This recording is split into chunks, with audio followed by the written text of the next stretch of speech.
Welcome everybody to our rounds. It's 5 o'clock, so we'll get started. I'd like to, Dr. Ziai said, Dr. Setareh Ziai is going to be talking to us today about ocular surface squamous neoplasia.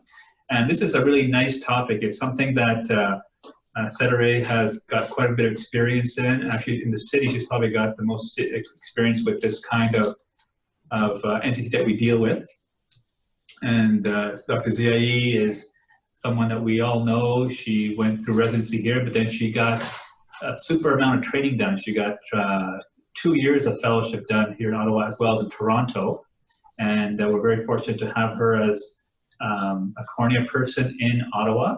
But she's got multiple hats that she wears these days.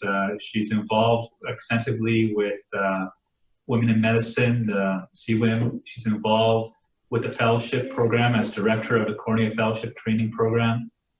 She's involved with the COMT, the Certified Ophthalmic Medical Technologist Training Program as well. She's director of that. And so in addition to all that, she's got a busy life with 4 kids at home and always on the run. And so we're very grateful, Setareh, for you to have shared your time with us today. We're looking forward to your talk. And thanks again for agreeing to do this. Thank you. Thanks for inviting me, and thank you for setting up these rounds that are accessible to everybody. I think in the time of COVID and beyond, these experiences are so valuable, and we've sort of been forced into this virtual format because of COVID, but I think many of us will not want to give it up after COVID because opportunities have arisen that were impossible before and that were unthought of before, but now all of a sudden we've all become virtual learning experts. So thanks, Kasha, for all your commitment to providing teaching year-round to people all over. I'm going to speak to you on OSSN tonight. I think it's always really nice to review topics that we think we're familiar with, but as we go through our day-to-day, especially when things become our bread and butter, sometimes we forget the basics. So we'll go over a little bit of a review of the basics of OSSN. And I put update in quotation marks because though people have tried to update, diagnosis and treatment of OSSN, we seem to be reverting back to what we've done for the past 10 years regardless. So we'll discuss some of the new ideas, but we'll also get into depth about what we all tend to do in our practices, despite all the new potential discoveries. So as you all know, OSSN is an umbrella term for any kind of epithelial lesion on the surface of the conjunctiva, and less commonly on the surface of the cornea. Most commonly, actually, probably on the surface of the conjunctiva, trying to creep onto the cornea. Even I always tend to forget what CIN and CIS and the difference and how the grading works, but we'll review it here again for all of you, and I hope to make it really clear so that it sticks in your mind. So epithelial dysplasia can be mild, moderate, or severe, as you can see on this end of the spectrum. And some people call mild grade 1 and moderate grade 2 and severe grade 3. Other people will call epithelial dysplasia grade 1, mild, moderate, or severe. But all you really need to know is that until this red line, everything on the left is in the epithelium only. So grade 1 is traditionally described as abnormal cells in the lower 1/3 of the epithelial layer. And then grade 2, it creeps into the bottom 2/3. And then grade 3 dysplasia is when the entire thickness of the epithelium is affected, and we can also call that carcinoma in situ. So all of these sort of fall under the CIN premalignant category because the basement membrane has not been breached. Okay, so, and I'll show you some pictures that will help solidify this in your minds, but when the full thickness of the epithelium is affected, we call it carcinoma in situ, but the basement membrane is still intact. Once you've crossed through the basement membrane, then we can call this a more malignant lesion or an invasive squamous carcinoma or squamous cell carcinoma. So obviously, we're going to look at a lot of pictures, but it is, I mean, I think the take-home message is it's very hard to tell what you're looking at without having some sort of histopathology you can try to guess on slit lamp examination where this patient that you're staring at is sitting, but you won't really ever know until you send something to the pathologist and they look at it under the microscope. It's the most common malignancy of the ocular surface, and thank goodness, because a lot of the other malignancies, especially the pigmented ones, are quite a bit more invasive, as we'll learn as we move along in this presentation. It affects, it depends which study you look at, but about up to 2 per 100,000 people per year in Caucasian populations in North America. It's a bit higher in patients of African ethnicity. Again, this is repeating the same thing because it's such an important message, but if the basement membrane is intact, but it's full thickness, we call that carcinoma in situ. And as soon as the basement membrane is involved or breached, then it's invasive. The invasive ones tend to have certain characteristics that other ones don't. For example, they can be diffuse, they can be multifocal. Sometimes they have a brown pigmentation on them. Usually they're larger and they're definitely thicker on examination. So here's a nice little graphic that shows you. So for example, remember CIN is when the basement membrane, which is this pink line, is intact. This is probably grade 2, because if it was grade 1, it would just be the lower 1/3, but now we've gone into the next third layer. And then when it's full thickness epithelial cells that are affected, then we call that carcinoma in situ, and here we've breached the basement membrane. So that's invasive carcinoma. Here's some beautiful slides from our pathology friends. So I would probably call this one a grade 2, because over here, so these are normal epithelial cells, for those of you who've forgotten. These are abnormal epithelial cells, and the basement membrane lies right here. So in this part of it, it kind of does look like the bottom 1/3, right?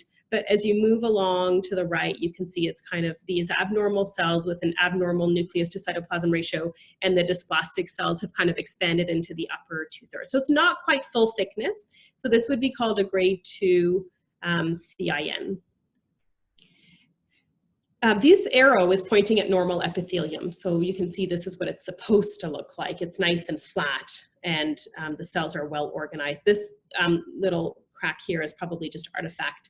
But in this slide, you can see the abnormal cells extend all the way to the top, and these are all the atypical cells. You can see how they look different than the normal cells with the flat nuclei, and it's so much thicker than it's supposed to be, right? So this is a grade 3 full thickness OSSN. And then again, this is another grade 3. So you can see normal epithelium here. This section of this specimen is abnormal. This section of the specimen is relatively normal, and the abnormal cells are expanding through the entire width. Other people have classified it this way. This is sort of how I learned it years ago, the benign ones versus the pre-invasive versus the invasive. So again, the pre-invasive is almost breaching the basement membrane, but not quite. And then the benign ones are all the CINs we talked about, but some people just call them papilloma or pseudoepitheliomatous hyperplasia. And then the invasive ones can be split into squamous carcinoma, which is much more common than the mucoepidermoid carcinoma, understanding that this category in general is much less common than the other two, right? Mucoepidermoid carcinoma is really rare compared to squamous carcinoma, which is also very rare compared to these categories. The mucoepidermoid carcinoma is also a lot more aggressive, so thank goodness that it's more rare. There are many risk factors for developing OSSN, and those of us who see this in clinic will understand these risk factors really well just by looking at them, because we remember the patients who come in with these. You can almost spot them from across the waiting room full of patients. If I told you a waiting room with 10 people in it, which one do you think is here for an OSSN consult? You could probably pick them out, but usually they're men, about 2/3, and older. UV radiation is probably the biggest risk factor, which is why this circle is so big. So some people think that UV radiation the first 6 to 10 years of life is sort of the most important exposure. That is the case also for other ocular surface lesions, as you know, like pterygiums and pinguecula. People will come to us in their 40s and 50s with those lesions, and they'll say, you know what, I haven't been in the sun in 20 years. And then you ask them, well, did you grow up in the sun on a farm or on the beach or somewhere near the equator? And they'll invariably say yes, that in their childhood they've had a lot of UV radiation. So that's the #1 risk factor. HIV, obviously, because of the immune suppression, HPV strains 16 and 18 have definitely been shown to be involved in certain cases of OSSN, not in all of them, but in certain cases of OSSN. Again, male gender, there's about a 12 times higher risk of men developing this in the US. In African countries, the gender predilection's different. It's less skewed towards men, but it's still there. It can be higher risk in patients who've had exposure to petroleum, retinol deficiencies, patients who've been on long-term topical voriconazole, which makes us think when we put those fungal infection patients on those medications for too long.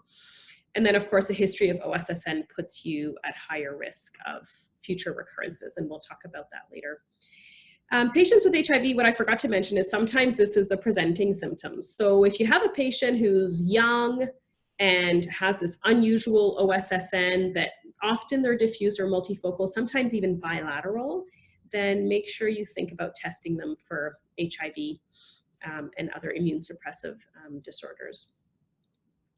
I think we had vitamin A. Yeah, vitamin A deficiency is also there, mostly because severe vitamin A deficiency can compromise the integrity of the ocular surface. So the hypothesis is that when your ocular surface is that unhealthy, you are at risk of recurrent microabrasions on the ocular surface, and that makes it more likely for viruses such as HPV to get into the ocular surface. There have been a lot of studies about the genetics of OSSN. We don't know, there's not really a clear genetic mutation that's been known, but if you read the papers, you'll often hear about mutations of tumor suppressor gene P53, or too much MMP9 or too much MMP11. So studies are ongoing on those.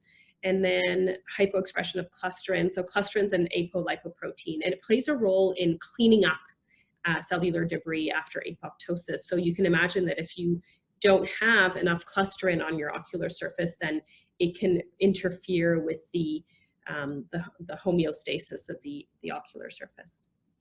So I've tried to intersperse some wakey questions through the talk to keep everyone awake. So maybe Victoria, can you put the poll up? Will I be able to see it? Yeah. Okay. So let's look at this slide, and I want you guys to vote. How do they vote? How do people vote? Okay, I don't know how you guys vote, but vote. If you can't vote, just vote in your head. What stage do you think of, what histologic stage is this slide? Okay, I'm just gonna move that over. Okay, so I don't know what you guys are doing to vote, but maybe I'll just let Victoria show us the results, if there are any.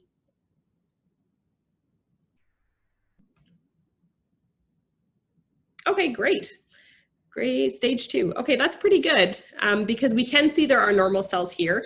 I think it's a toss-up between 2 and 3 because this area looks totally abnormal for the full thickness, but I think either answer could be correct, but I would lean more towards a stage 3 because it looks more full thickness to me. Okay, which is not a risk factor for the development of OSSN. So hopefully everyone gets this one right. Can you put the poll up, Victoria? Thank you.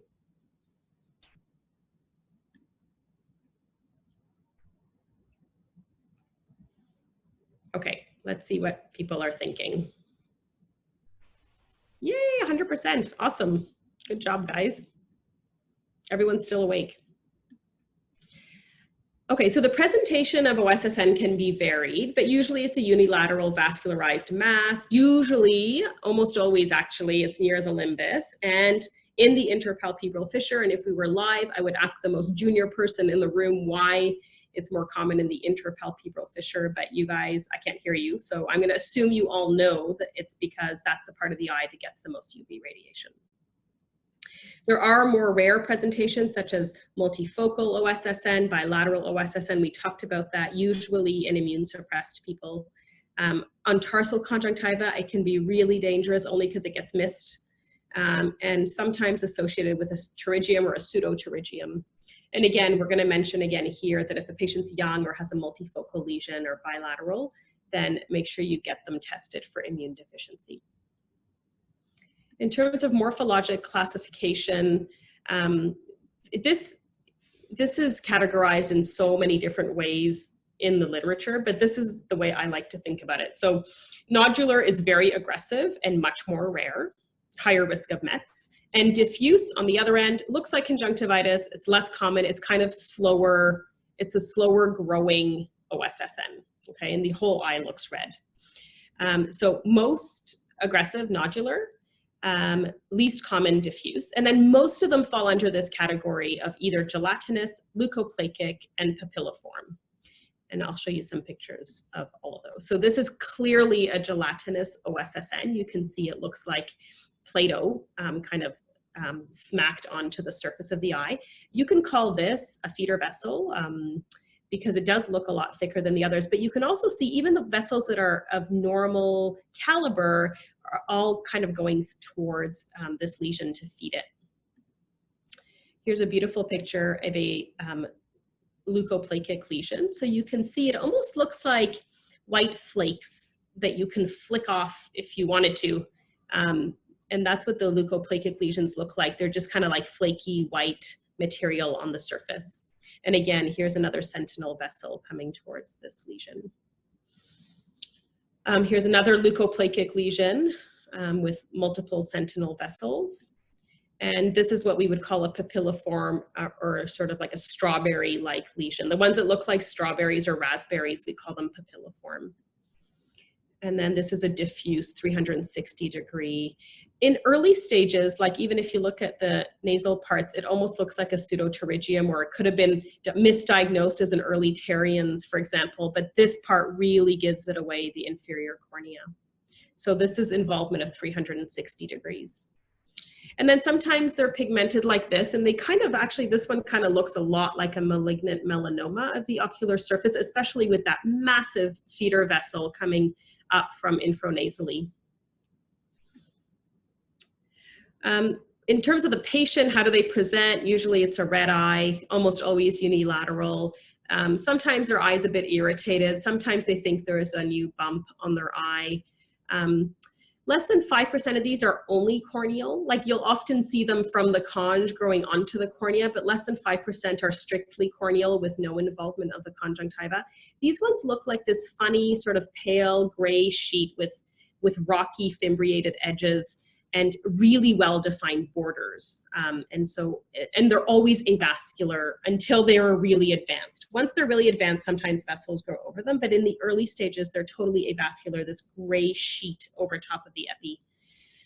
Here are some pictures. So you can see the avascularity here. This is actually not only corneal because you can see it's coming up from the conj down below. The top part looks like it might be only corneal. You wouldn't be able to tell unless you saw these patients live and have them look up and down.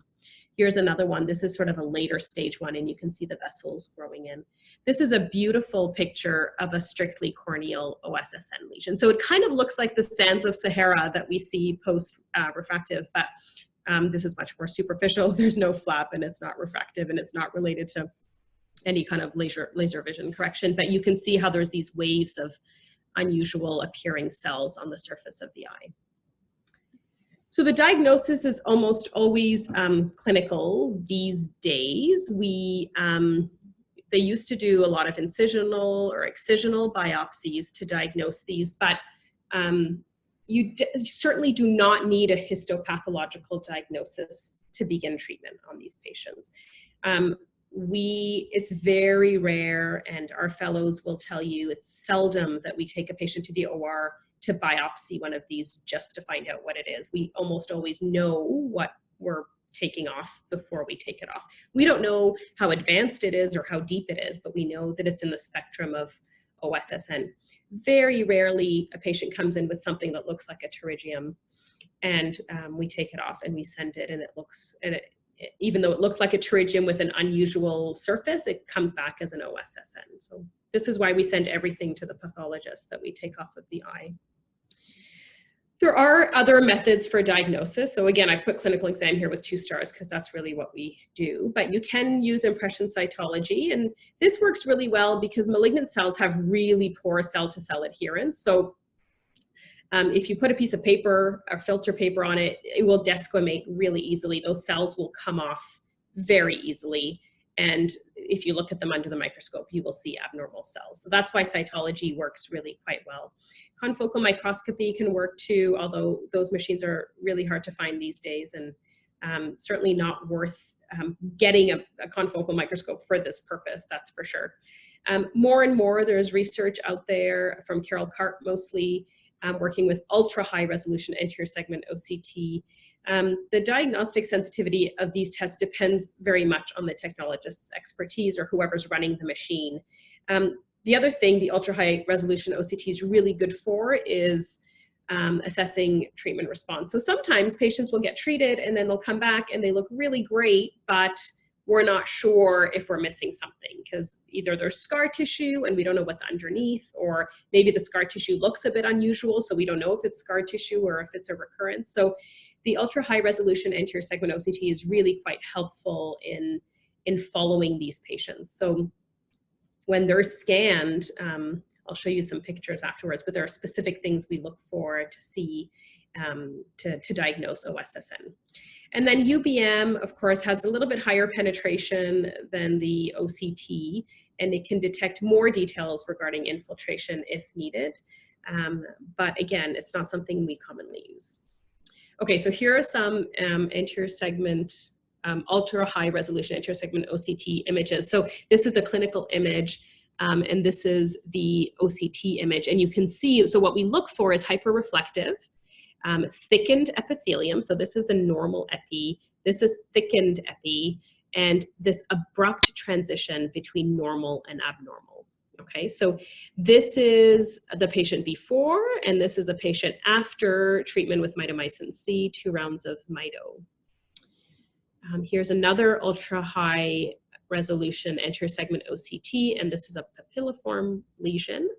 And again, hyperreflective, thickened epi with an abrupt transition. And then this is them after a few rounds of 5FU, and you can see how it's relatively normalized compared to the before. This is from Carol Karp's team. If you really wanted to classify these, I guess you could. For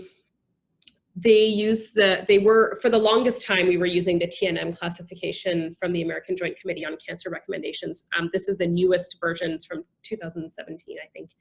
And, you know, as we all know, this is what they use for cancer classifications systemically. The T describes the features of the primary tumor, and the N includes the involvement of the nodes, and then the M is for the MET. So for OSSN, or squamous cell carcinoma of the conjugate, which is what they call it here, the majority of the cases are obviously carcinoma in situ / CIN and small, so T1. There are, you know, fewer than 1% that fall into T2 and T3, T4. The T3 says it is categorized as T3 when the tumor invades, T3 when the tumor invades adjacent structures. And so there's been a little bit of discussion about how this is not fair because so many of the OSSNs crawl onto the cornea. So maybe they should all be called T3. So there was a little bit of back and forth about that a few years ago. And so now there's a new classification system that was described by Neal and Dieman in 2018 that kind of took away the corneal involvement. And that's what this one looks like. So basically it's grade 1 so long as there's no scleral or stromal invasion. So it can crawl onto the cornea, but it doesn't make your grade go higher. So I don't know, I guess people are really mostly using these for studies and research. We don't use them clinically very much at all. And luckily, most people don't even surpass grade 1. Okay, wakey. Question number 3. What morphologic type is this lesion?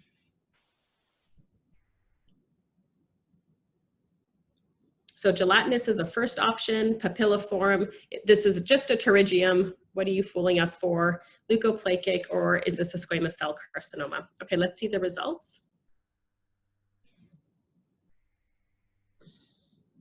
Ah, interesting. Okay, so this is actually a papilliform lesion because you can see these fibrovascular fronds.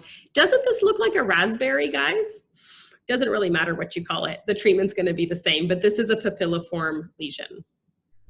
Okay, and what diagnostic tool is this? Confocal microscopy. This is a histological sample from a biopsy.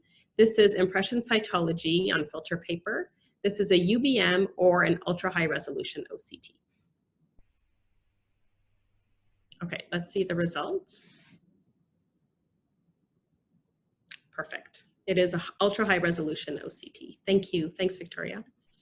Oh, here's another one. What is this? Severe conjunctivitis, scarring from a chemical burn, carcinoma in situ, squamous cell carcinoma, mucoepidermoid carcinoma, which is the more serious aggressive form, or not enough information to tell the answer.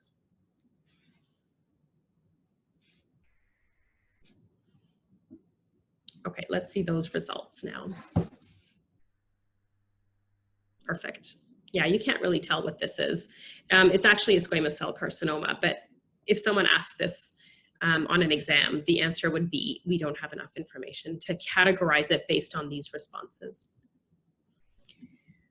So we can't forget the differential diagnosis. There are a lot of things that can kind of look like this sometimes. I mean, most of the time it's pretty clear, but there are multiple diagnoses that can masquerade as OSSN, or vice versa. OSSN can masquerade as a number of different diagnoses. So for example, I put some pictures up of things that might look a little bit like OSSN, but they're not. On the top left is just a pinguiculum. Sometimes they look a bit leukoplakic, but you can see that this one here doesn't have any feeder vessels or anything. It looks quiet and benign and small. We would probably still take this one off because it's quite elevated and send it to pathology, but this is just a pinguiculum. This is a keratoacanthoma of the conj, which is really quite rare actually, but doesn't it look scary with these feeder vessels coming in, the elevation? These usually grow really quickly too, which makes clinicians worry even more. This is an amelanotic melanoma. So there's no pigment, so that's not the first thing people think of. And it kind of does look a little bit like it could be an OSSN, except that it's entirely on the cornea. It certainly does have feeder vessels, as melanomas always do. So if in doubt, biopsy or just remove it. I'm going to move on to treatment now. So traditionally, the treatment for these lesions was always surgical. So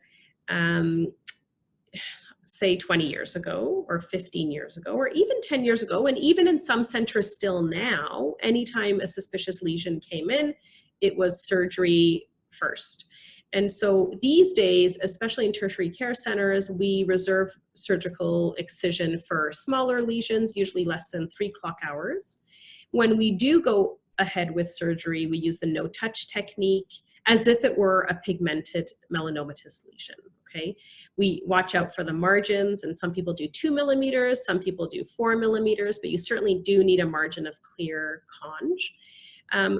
Cryo to the margins is also suggested with a double freeze thaw. And if there is scleral invasion, so if your lesion feels a bit sticky on the underside, then you need to do partial sclerectomy. You can put alcohol underneath it when you're done. And then if ever it's a severe case with any kind of intraocular or periorbital invasion, then the surgery becomes less of this and more of oculoplastics with enucleation. Luckily, we don't need to do this as often anymore, or as early anymore, or as extensively anymore, because we have these non-surgical or parasurgical treatments that help us either do lesser surgeries, smaller surgeries, easier surgeries, less invasive surgeries. So most of us are using these non-surgical treatments first, and we'll go over some of those.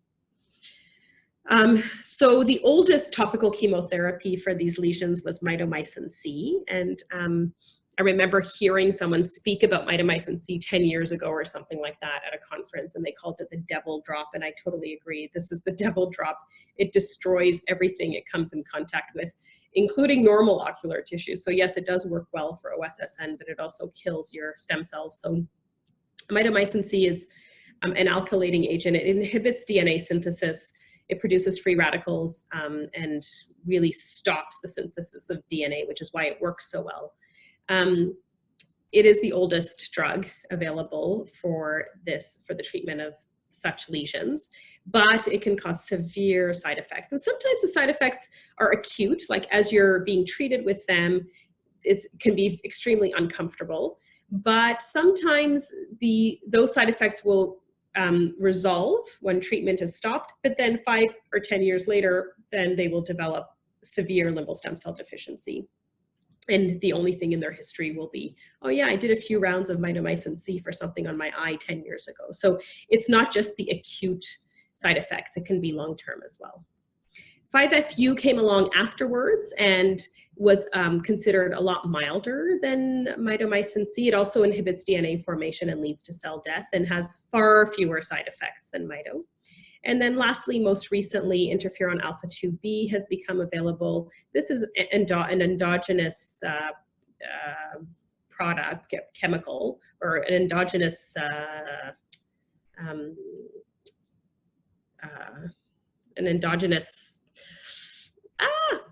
molecule there, an endogenous molecule that is anti-angiogenic. It's been found to have cytotoxic effect, anti-proliferative effects, and it can be used topically or by injection. We usually use it topically, and it takes longer because it's a bit milder, but it also has far fewer side effects than mitomycin C.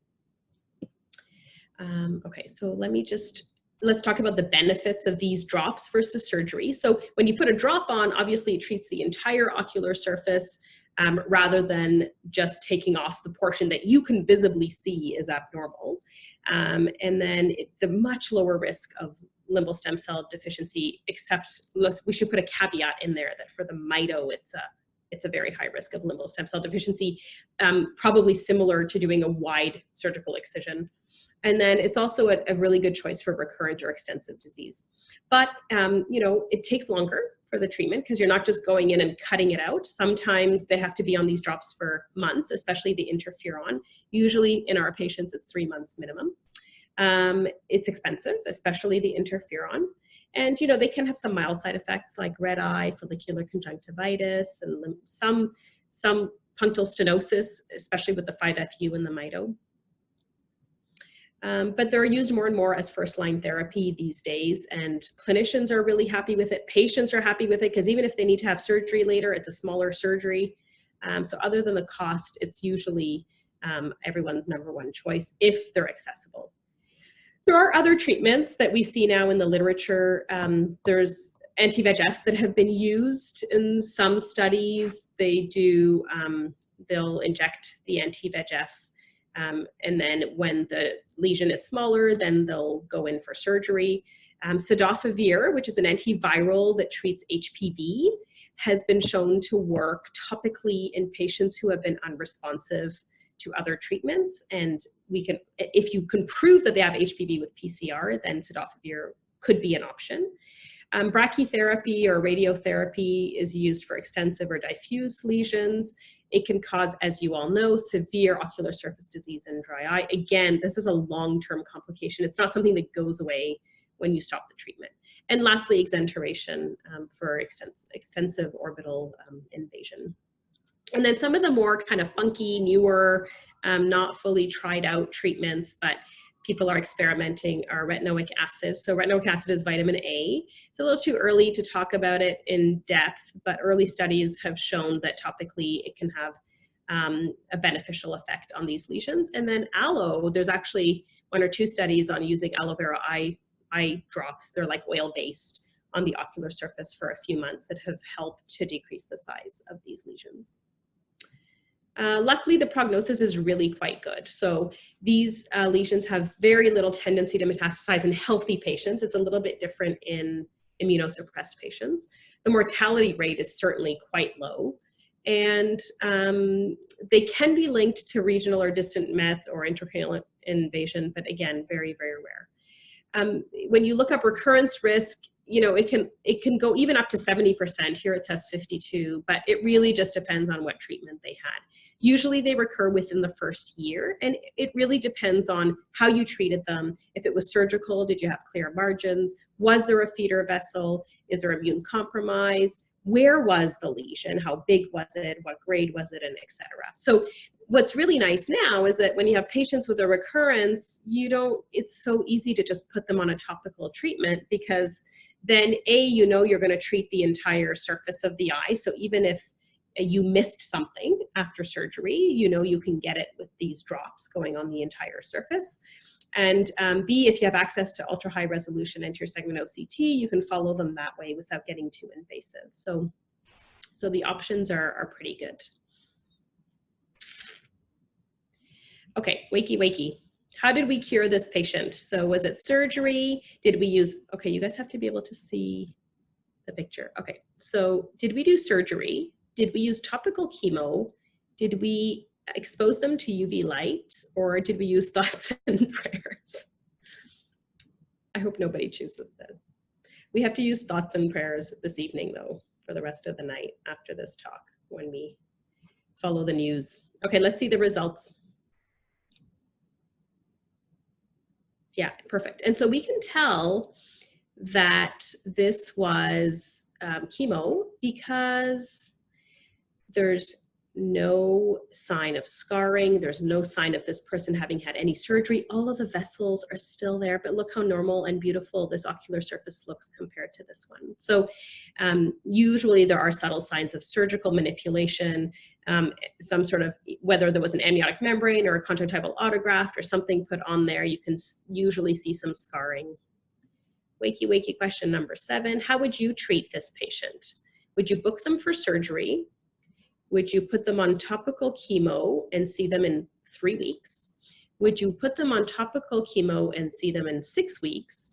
Would you give them aloe vera or just enucleate them? It's a little bit of a trick question. Let's see how people answer this.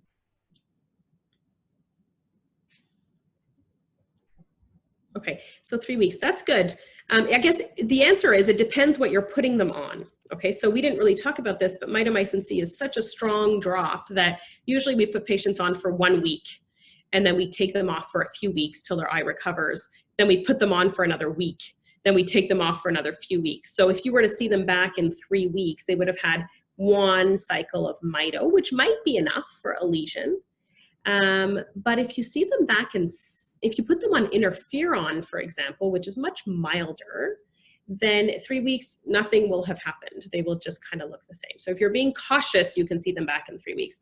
We usually put these patients on interferon QID every single day. There's no break needed because it doesn't cause those side effects that mito does. And then we only bring them back in about 6 weeks. And even then, sometimes there's no change, but that's no reason yet to give up on interferon. Sometimes it can take 2 to 3 months for it to do its thing. We're hoping to see at least a smaller sized lesion in 6 weeks, but that's not always the case. So 3 weeks might be a bit early if you're putting them on interferon. If you're putting them on mito, then 3 weeks is very reasonable. Also because you want to check on their symptomatology, right? If you're putting them on mitomycin, they might be really unhappy and they might just need a little bit of moral support about doing a second round. So the conclusion is that this is a curable cancer, especially if caught early and especially if the patient is otherwise healthy. Outcomes can be improved and there's lesser morbidity long-term with the possibility of adjuvant therapies. And remember to rule out any predisposing conditions in atypical patients. And then I have a last question, except Victoria doesn't know about it because I just added it. What will you be doing after this talk? A, researching to further your understanding of OSSN. B, just a regular Tuesday evening ride, or C, stress eating your way through the night and watching CNN. So I want to release everybody from this rounds and allow you to log on to see what's happening south of the border tonight. Thanks for your attention. I think there were some questions and I'd be happy to answer. I'm going to do this. Does the EI have a UBM? Yes, we do have a UBM. We do not have an ultra high resolution. Oh, a UBM. Yes, we do have a UBM. We do have a UBM. We can use it. We don't often use it for this purpose. I think we could if we were using it for research or whatnot, but we do have a UBM clinic once a month. And usually we use it for like iris and anterior segment angle lesions or diagnoses, but we do have a UBM. We also have an OCT, but we don't have an ultra high resolution OCT. Do you have one? We have a UBM, yes. No, but do you have an ultra high resolution OCT? No, no. So I had a question, Setareh, and this is something that we kind of come across sometimes is you see a pterygium, you think it's a pterygium, you think it's something really kind of obvious, and then you get the pathology back and you get surprised as to what it's showing. Have you in your experience come across tips or pearls when looking at, say, a pterygium or something that looks very normal, and how we must always kind of keep in mind that it could be something else? Any things that are distinguishing features? Yeah, for sure. I mean, what I tell the fellows all the time is if a pterygium is not typical appearing, and by typical, I mean like wing-shaped, because that is the definition of a pterygium. It has to be wing-shaped. So the head of the pterygium has to be narrower than the tail of the pterygium. Usually they're almost always nasal, right? Unless they're, and it doesn't, if it's not nasal, it doesn't mean it's OSSN. It just means these are little red flags, right? If there's one vessel that's thicker than the other ones, if the lesion is, if the pterygium looks thicker than it should, if there's any sign of leukoplakia on it, what do we do differently? Nothing really. We will just book them for an excision because we're still leaning towards pterygium rather than OSSN. So we're not going to put them on interferon, for example. So we're still going to book them for excision, but maybe we'll take a little bit more of a margin on those patients just in case. Okay, but I think that with experience and seeing these over and over again, your suspicion, your level of suspicion for unusual lesions versus normal lesions, your batting average improves, right? And so I think if there's ever a doubt that this does not look like a typical pterygium, then just treat it as if it weren't, and then you'll be safer that way. And always remember, you can always put them on topical chemotherapy because that's a really good adjuvant treatment even after surgery. Okay, thank you. Another question, and it is, what is the chance of recurrence? Yeah, what is the chance of recurrence? So anywhere between 10 and 75%, depending on what you did. Okay, so if you just excise the lesion and you don't get all of the margins, but you don't know that, then probably 70% recurrence within a year, maybe even higher. If you used adjuvant surgery, then adjuvant, and you kept a close eye on them and your margins were clear, probably closer to 5% or less. These are patients just like pterygium patients, just like any UV radiation damage patients, that we tell them to always wear dark sunglasses when they're outside. The problem with recurrences in these lesions is that the recurrences don't look the same as the original lesion. And they can really mess you up because they can just, scarring can look so different than the scarring and the recurrence can look the same. And so it can be very confusing to diagnose a recurrence. And I think this is what Carol Cart means by that she uses the ultra high resolution OCT to follow the patients, because then you could be able to tell what is a scar, but what is a recurrence. And so clinically, if you don't have that instrumentation, I think if you're suspicious and you're not sure if this is scarring or this is a recurrence, and we have a patient like this in our practice, it's been years that we keep biopsying her scar because we're like, this is not a normal looking scar. And every once in a while it comes back positive for dysplasia, and every once in a while it comes back positive for scarring. So just be careful because the recurrences don't always look like the original lesion, sort of like corneal dystrophies, right? You know, when you do a transplant in a corneal dystrophy, totally different topic, but if it recurs, we always tell our fellows, it's not going to look the same as the original dystrophy. It's the same thing with these lesions.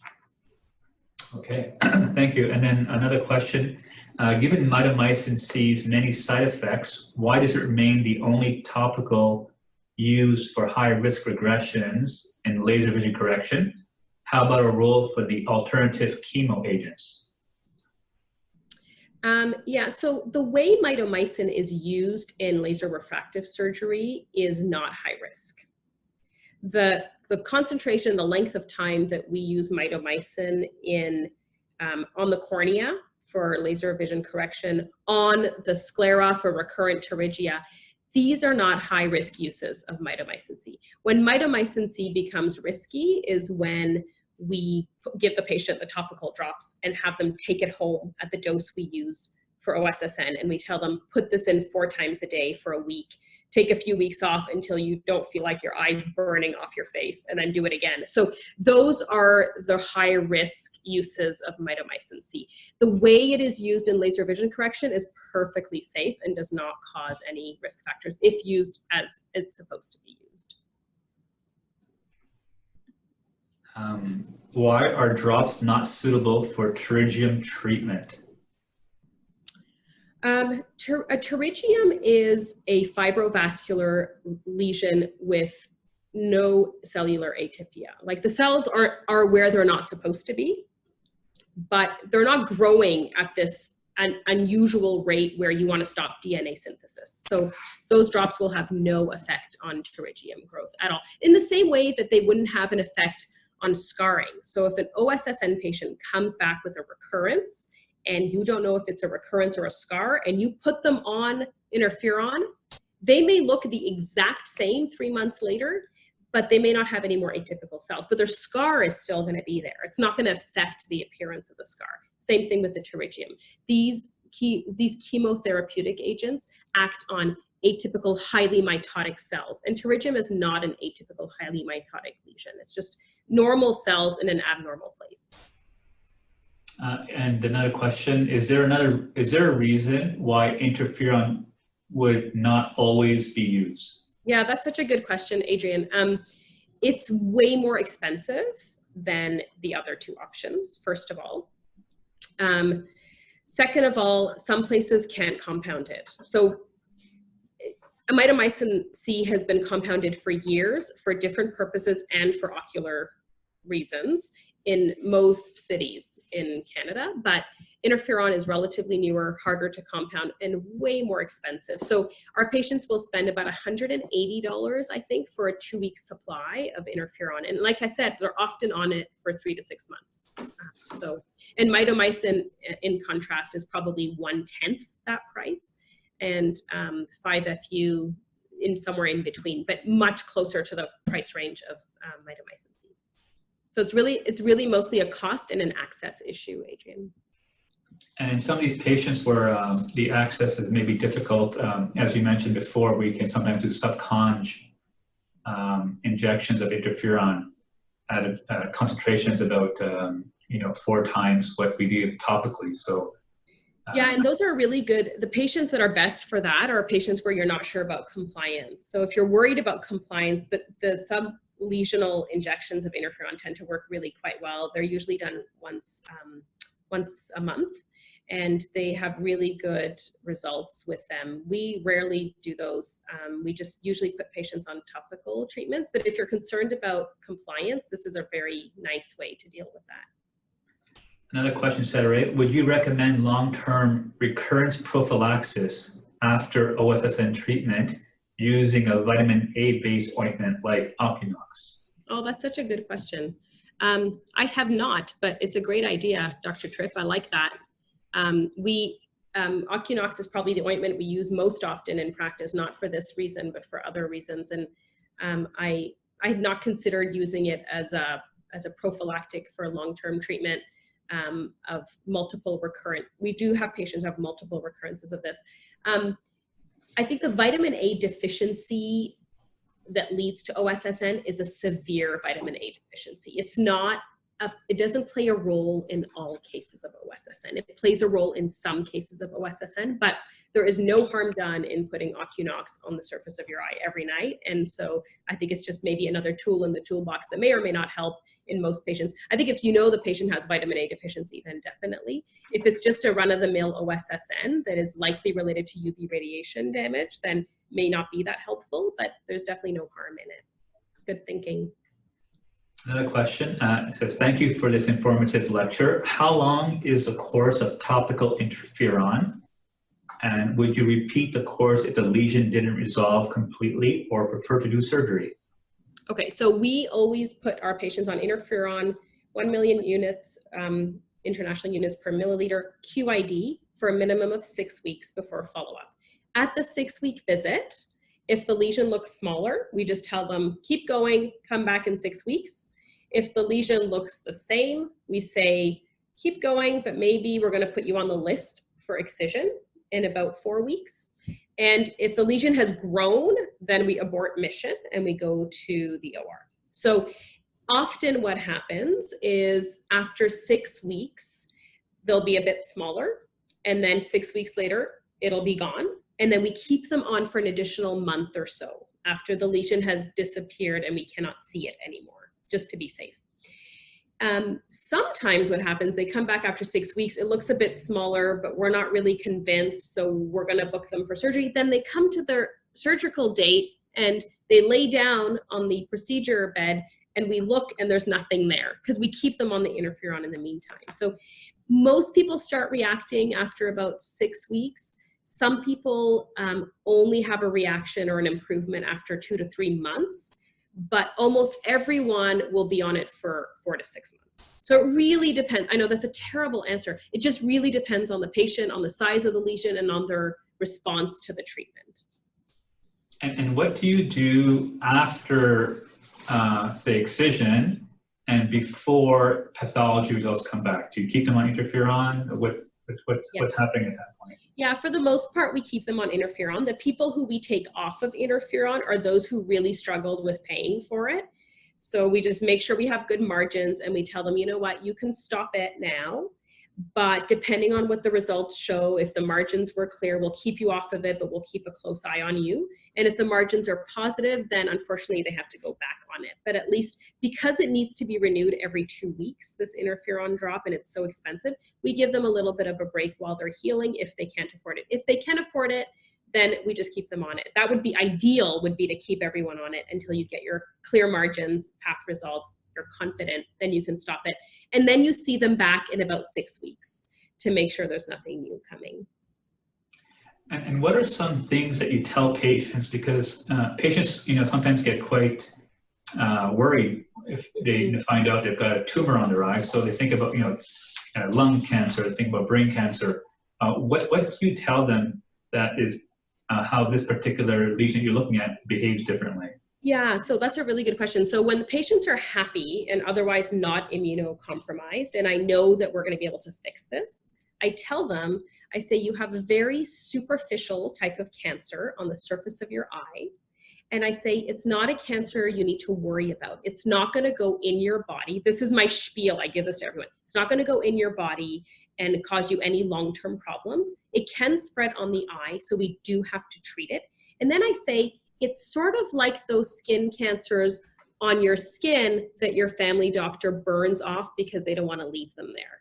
So they leave knowing they have a cancer, because I do want them to take the treatment seriously, but they leave hopefully not losing sleep over it. So I do use the word ocular surface cancer because I don't think the treatment can be overemphasized for these patients, but I do tell them it's not going to go into your body and we're going to fix it. It just might take us a while and it might require surgery, but you do have to do these drops. So they take it seriously enough, but hopefully they don't go home and, renew their will.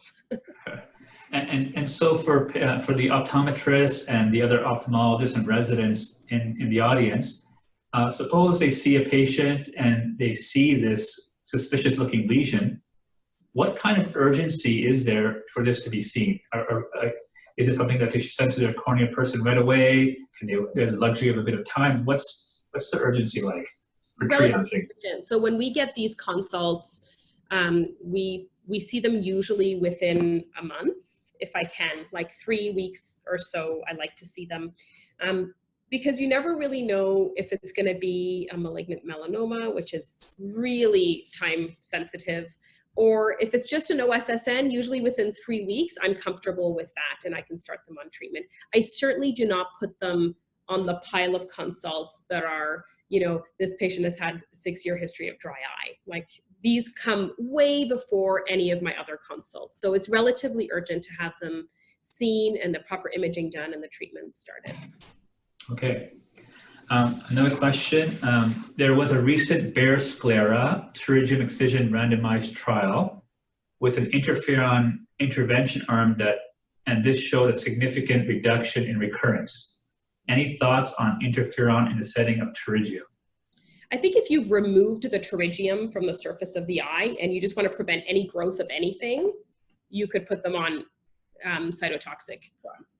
I don't, given the recurrence rates that we have now with pterygium, so what we do now at the Eye Institute is pterygium excision with conjunctival autograft. We don't use sutures anymore, which are very pro-inflammatory and lead to recurrence.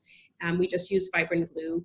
We do an autograft on everybody. We do a tenon, extensive tenon resection and recurrences, and we keep them on anti-inflammatories for 3 months. So with that package of treatment that we do now, the recurrence rate is like less than 1%. Like I don't even remember the last time we had a recurrence. So I would call that overkill if you are doing gold standard surgery on the pterygium patients. I don't see a need for the trouble or the expense to the patient to do that. Okay. All right, any other questions?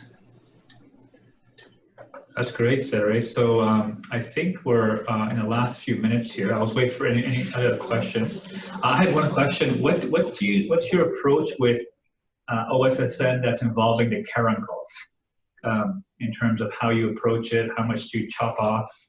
How do you do your surgery? Yeah, it's harder to get margins, but essentially I do what you just said. I chop it off and I try to get a bit of a margin and I just let it heal by secondary intention. I'm much more likely to use mitomycin topically, intraoperatively in those patients for like a minute or two because I know that I can't get as much of a margin. Same with the plica. We have a caruncle and we have a plica, but we don't need both. We just need one. So if it's on the plica, take the whole plica off. If it's on the caruncle, take the whole caruncle off. You know, they're not necessary. Just you have to watch out for scarring. So if what you're taking off is large enough that there are two raw surfaces touching each other, then think about putting a little bit of an autograft in there just to prevent scarring. Otherwise, they'll get a little bit of a symblepharon right in the corner. But the treatment's essentially the same. And then maybe I would add some topical mitomycin if my margins can't be as wide as I would like them to be. Okay, awesome. Well, Setareh, it's almost 6 o'clock. Thank you so much for that nice overview and update on OSSN. I think it's been very well received. Lots of questions came in. Again, thanks for taking the time to prepare and again, the time to meet with us on this Zoom kind of meeting. As we had talked before, it's went on air. We're going to, this has been recorded and it will be available on our YouTube channel for people to view afterwards.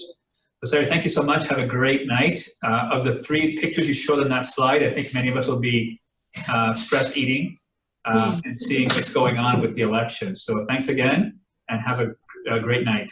Thanks, guys. Have a good night. Bye-bye.